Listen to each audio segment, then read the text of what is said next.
that I'll return, you can kiss my ass. You don't, no. You don't. Fuck you. Okay. That's contempt. That's 93. Keep going. Fuck you. That's another Fuck you 93. again. That's another 93. That's another 93. Profanity can be used as an attention getter. And I think it got the court's attention, but he's in need of service. Oh, he did.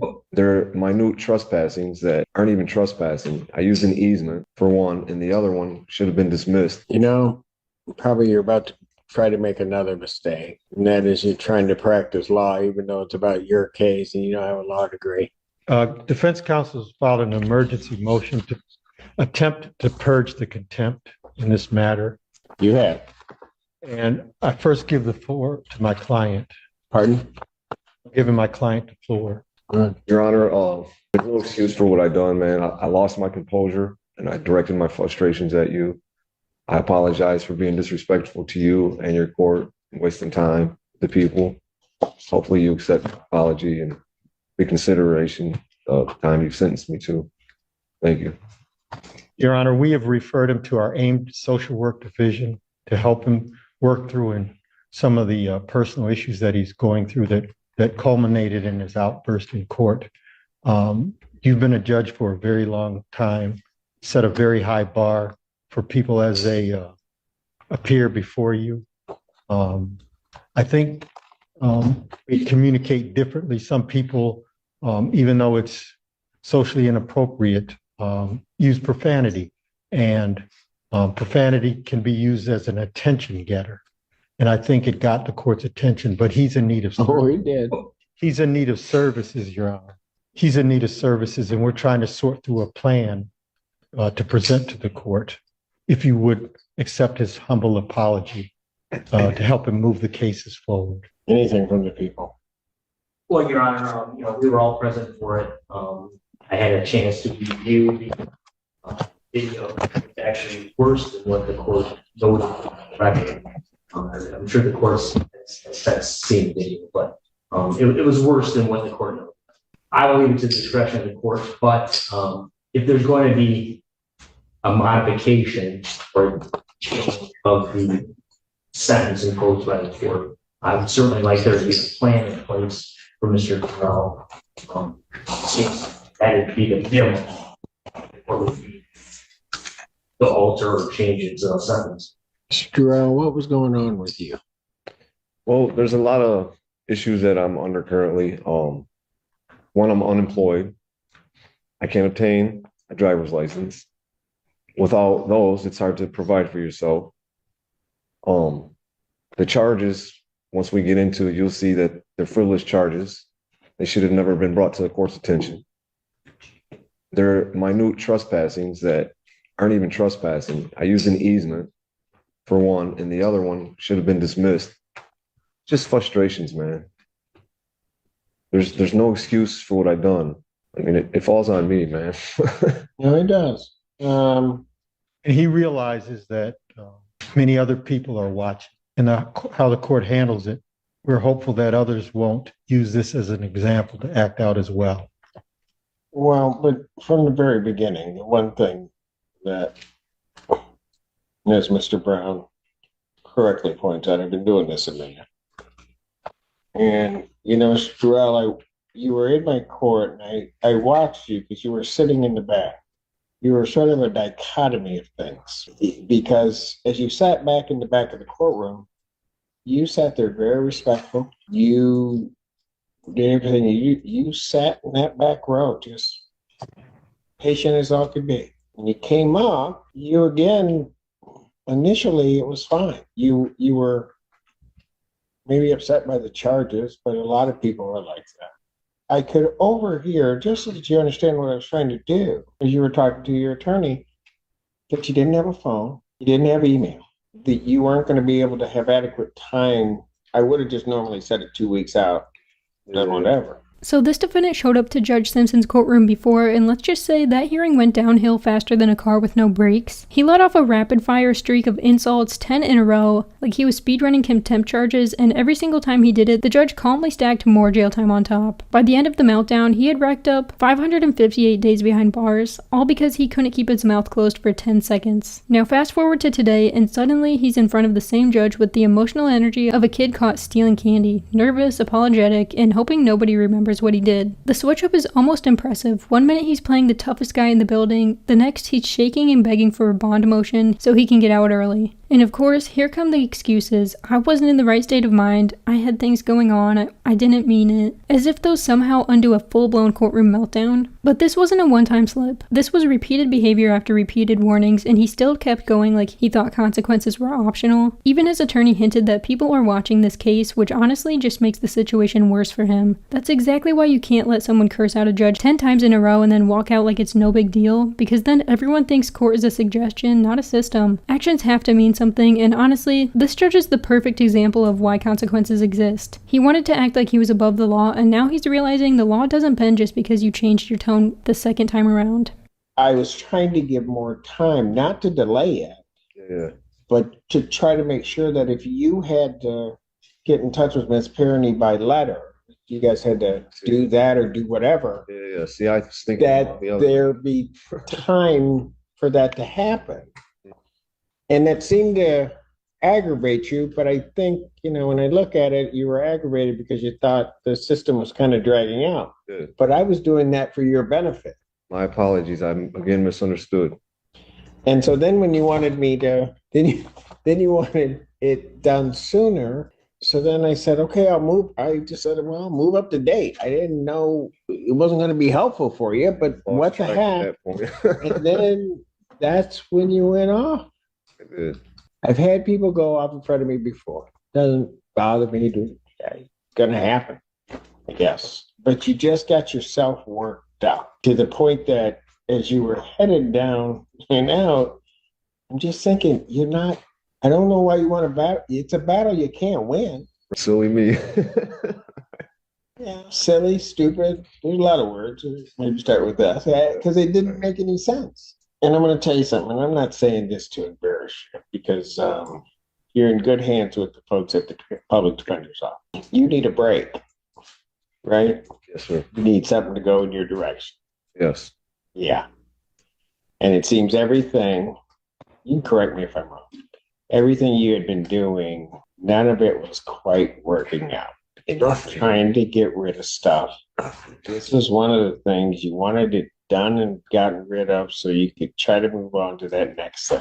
Absolutely. And I'm not saying this again, I'm not saying this to embarrass you, but sometimes things get tough. Get yourself wound up, get to a point, and then for a brief moment you regret it. You're not sure where to head. Am I right?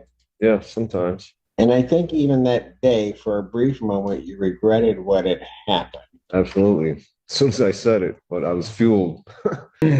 And it's because when you got back there and all of a sudden that door shut behind you and locked up, you realized something. Oh, man. Yeah. And as it was described to me, right or wrong, you were sort of laying there on the floor crying.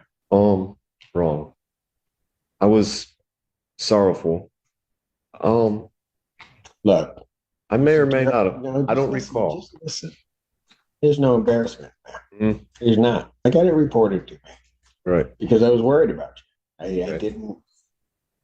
Nobody was trying to say to embarrass you or do anything. You had gotten yourself to a certain point. Something got out of control, and now you had to figure. You took a circumstance that was kind of bad, made it even worse. Now you have to figure out how to get out of that. Right. Right. Absolutely. Yeah, for sure. You had left here that day. You don't have a place to stay, do you? No, I'm currently homeless. The Delana Center. Pardon? The Delana Center.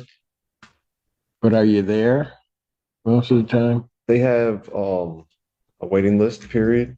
Yeah. So as long as you continue to check in, I think they do a triage. To know that you're interested in a room there. They'll continue to screen you, and when one comes available, they'll offer it for housing. Until then, you sleep wherever you can, couches, wherever.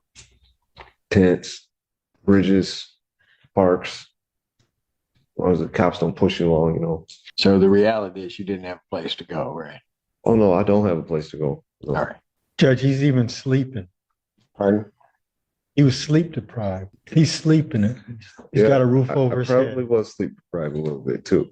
Man, I couldn't stop falling asleep. Now, Judge Simpson wasn't intentionally trying to embarrass this man, but let's be real, after that outburst, embarrassment is built into the experience. The moment those jail doors closed behind him, this defendant folded like a cheap lawn chair and hit the floor crying. And suddenly, all that tough guy energy vanished. And honestly, that's what jail is designed to do. It's meant to snap people back into reality and remind them that they're not untouchable and definitely not above the law. You push the system pushes back. Simple as that. But here's the part that stands out. Judge Simpson is genuinely one of those judges who cares about rehabilitation, not revenge. He doesn't hold grudges, which is rare in a courtroom where attitude usually equals outcome. You can see in his face today that he's not holding on to that previous disaster. He's laughing about it now, treating it like a ridiculous moment instead of a reason to crush the guy. He's still giving this defendant a fair hearing, even after being disrespected 10 times in a row, which honestly says a lot about his character. That balance, firm when needed, compassionate when possible, is what makes him a solid judge. He's not letting the defendant off the hook, but he's not punishing the person he is today for the attitude he had yesterday. And honestly, that approach might be the only reason this defendant even has a shot at a reduced sentence.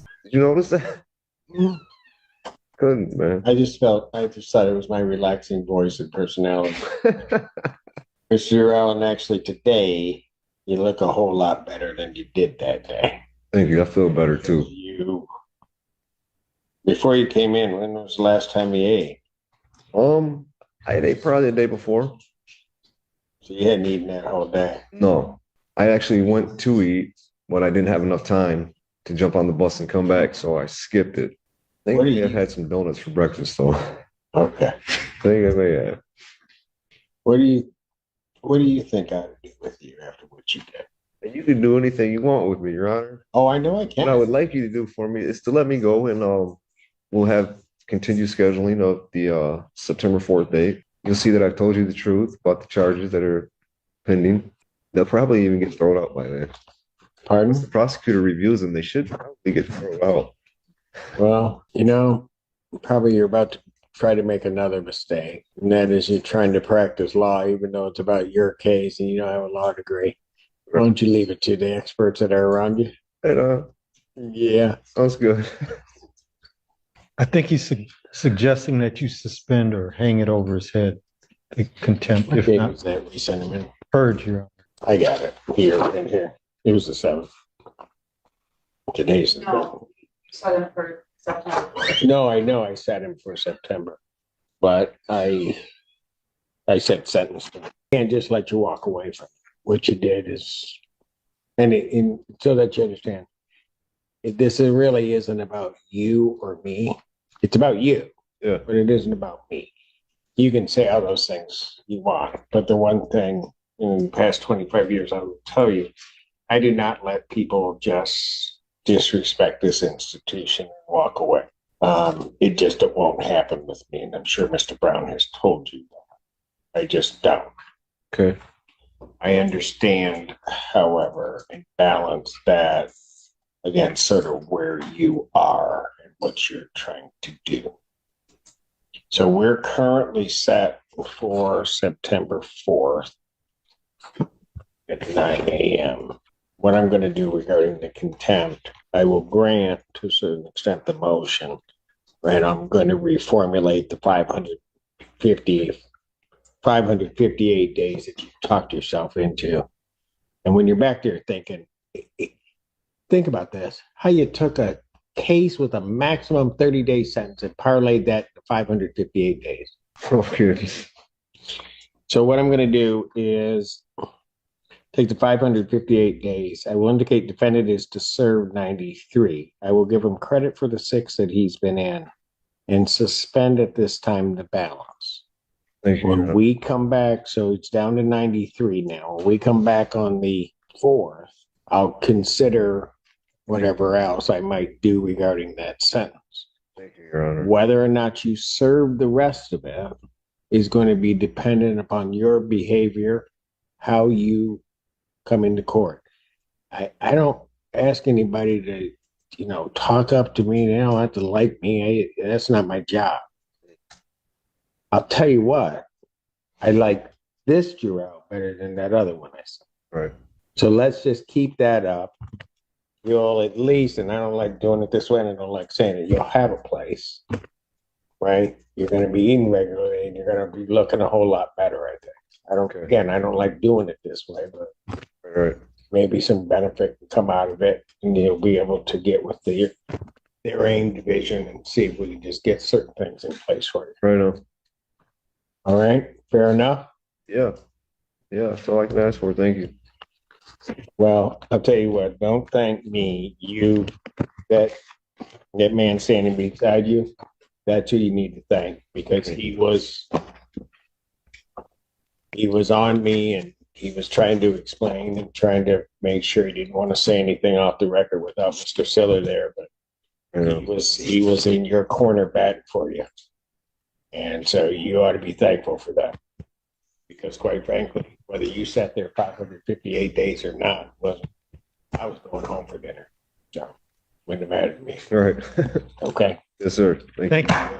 Take care. Thank you. It's honestly wild that someone can walk into court with a 30-day problem and walk out with 550 days just because they refuse to control their attitude. But that's the reality. The judge is the one person in the room who literally holds your future in their hands, and disrespecting them is basically the legal version of self-sabotage. This guy should be thanking his attorney, the judge, and probably the entire courtroom staff for helping get that 558 days dropped down to just 93 with time served. It shows how much attitude, respect, and basic self-control can influence an outcome more than people realize. Judges don't expect perfection, they expect accountability. And when you come in showing respect, owning your actions, and actually acting like you want to do better, they notice. But here's what I want to know. Do you think he should have served the full 558 days, or was the reduction the right move given how he came back this time? I'm curious what you think, because this one could go either way depending on how you see remorse. Let me know down below. Thanks so much for watching. Don't forget to like and subscribe, and I'll catch you in the next one.